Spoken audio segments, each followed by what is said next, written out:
What's a common rule that you break regularly because you fundamentally disagree with it? Rules about pirating content that I am geographically restricted from streaming legally. Rules against pirating arcade games that can't be found. Hell yeah, I'd download a car. Getting scientific papers from Sci-Hub. It's a total scam that publishers charge for what our government tax dollars pay for. The public should have all of those papers for free. We paid for them. On top of that, it is perfectly legal for authors to send you a copy via email or even snail mail if you ask them for it. If publishers really can't make dollar without charging for reprints, then they need to find a new business model or go out of business, and the papers should all just get put up on a government-run website for free. I don't give a lab rat's ass if Nature or Science are the premier publications and therefore claim to have to charge for reprints to justify their existence. It's total bullshit, and I get it that tenure relies on having a mechanism for recognizing the most important papers, but that should not come at the expense of the taxpayer. Jaywalking. If the street is obviously clear, I'm not going to wait for nothing. When the sensor at a traffic light doesn't pick up my car while I'm waiting for a left turn and the light rotation skips over me. It happens all the time at one set of lights I go through to get home, especially late at night. I'd say it misses me 25% of the time. I once sat at the light for over 10 minutes to record it skipping over me multiple times. Middle of the night, not a single other car on the road. It happens so often that I usually just run the red arrow if nobody is around. It's a wide open area around the intersection, so I can see a few hundred yards in all directions. I know it's breaking the law, but common sense and personal responsibility should make doing this a lot more acceptable. I shouldn't be held hostage by a malfunctioning traffic light late at night when nobody else is on the road. YouTube TOS says I can't block ads. The day they can stop me is the day I stop watching YouTube. Account sharing. I bought the game, service, movie, etc. I get to decide who uses it. If I find cash on the ground, I'm not going to give it to the authorities. I pirate a lot of apps, games, etc. that require subscriptions. If buying isn't owning, pirating isn't stealing. Do socks really need to match, or is this just a bill of goods sold to us by Big Laundry? Lying on your resume. I'm not talking about completely lying that you worked at Google for 2 years when you didn't. That's a little much. But in reality I have gaps between many jobs, due to either unemployment or just needing a damn break between jobs. But on my resume I have consecutively been employed with no gaps my entire career. I feel like recruiters see gaps as a red flag, and sometimes your resume doesn't make it far enough to even explain the gaps, even if they're completely harmless gaps. In regard to background checks for new jobs, I personally still passed all of mine with no issues. To my knowledge, the agency conducting the background checks can only verify information you give them yourself, not the employer. So I simply don't provide exact dates, just the year I worked at whatever place. Of course this could backfire, but so far so good over here. Edit. I fundamentally disagree with it because employers lie about the job description all the time.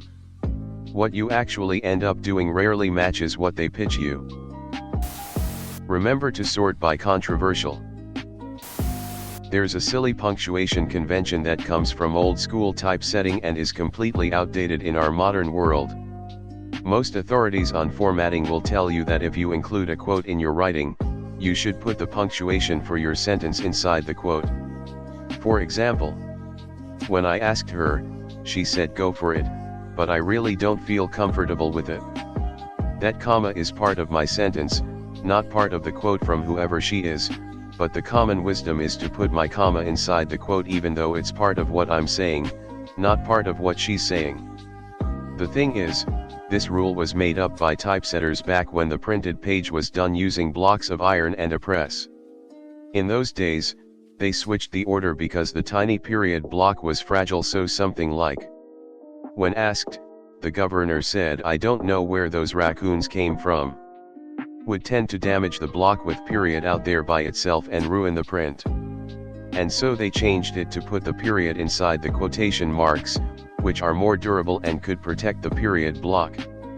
Now that we just type words on the internet and they remain as data, or are printed using lasers, there's no point following this rule, and it makes a lot more sense to keep the punctuation where it belongs, either inside the quote if it's part of the quote, or outside if it isn't. So I write sentences like the example above all the time.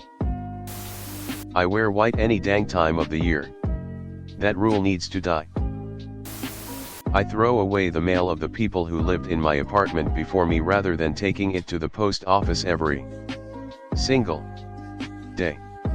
If they wanted their mail, they would have filled out a change of address form. If you see that your friend has forgotten to zip up their fly, don't embarrass them by announcing it. Just zip it for them. Never dig straight down.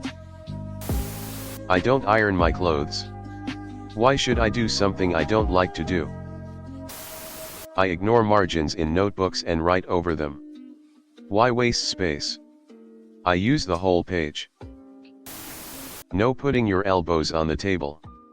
It's a silly rule that was based on the idea of if you have room to put your elbows on the table, it implies your host didn't provide enough food. We make bigger tables now. And most of the time I'm the one who is buying the food in question. I'm conscious of the speed limit, but typically follow the speed of traffic first. So if traffic is going faster than the speed limit, I'm going to go faster to keep pace with everyone else. There is no difference between being at work at 8 a.m. and 8:10 a.m. Especially when it's not shift work and there's no one waiting for you to arrive so they can leave. In every job I've had they always gripe about being right on time at 8 a.m. and then you have hovering managers looking at the door to see who's late at 8:02 a.m. I am always at work but I will not be there at 8 a.m. on the dot for the next 25 plus years of my life. It makes no difference. Don't date where you work. You spend nearly a third of your waking hours at work. You learn about the people you work with over weeks, months, years, and have a much better idea of compatibility than with a random club or dating app meetup.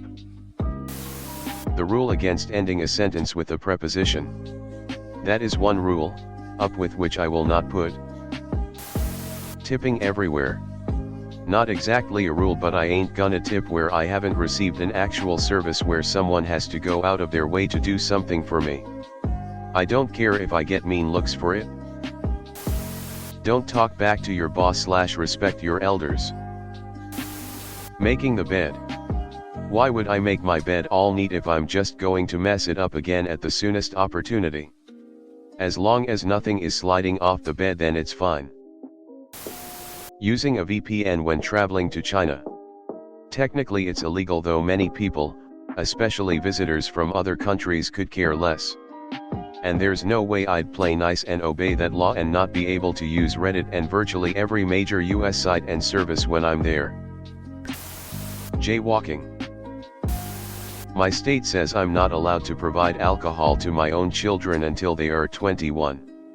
I will not let them be carted off to a bar on their 21st birthday unless they are already very familiar with alcohol and how different ABV percent affects their bodies. I do not care what the law says, their first drink will come from me in the safety of their own home.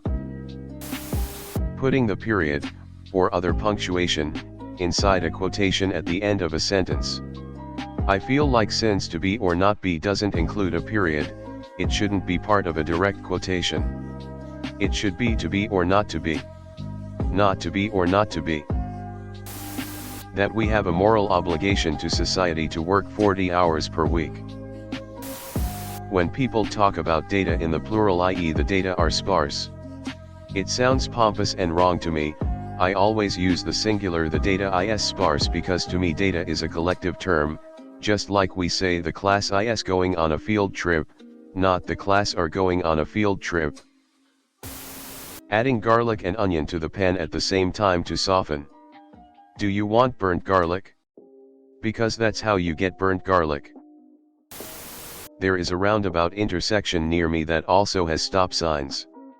I refuse to stop at the stop signs as it defeats the purpose of a roundabout, assuming no other cars or pedestrians are present. The roundabout is near a small strip mall, so not a ton of traffic. Passing on the right. Grimacing face. There's been an absolute epidemic recently of people camping in the left lane driving slow as fuck, and it makes me irrationally furious. I'm so tired of the subscription world we live in now. I basically just pirate everything. I used to still buy the discs. But many movies don't get released in UHD, so what's the point of even looking? I don't want to stream compressed 4K. And I certainly don't want to worry about whether or not the company pulls the movie from their service or just stops it altogether. Cannabis and psilocybin mushrooms should be available on a recreational basis if you're an adult. I've more or less always been of the mind that you should be allowed to get high any way you want to without being a criminal for it, so long as you are not putting anyone else in danger with it. And now I've been a cannabis worker for 3 years. Every day I've gone to work in those past 3 years, I've been breaking federal law. It almost prevented me and my wife from getting a mortgage. Not regularly, but if I lived in a red state where abortion is illegal, I wouldn't hesitate to help a girl or woman travel out of state to get an abortion. Especially if she'll die without it. Especially if the father is abusive. Especially if she's a teenager. Etc. You get the idea.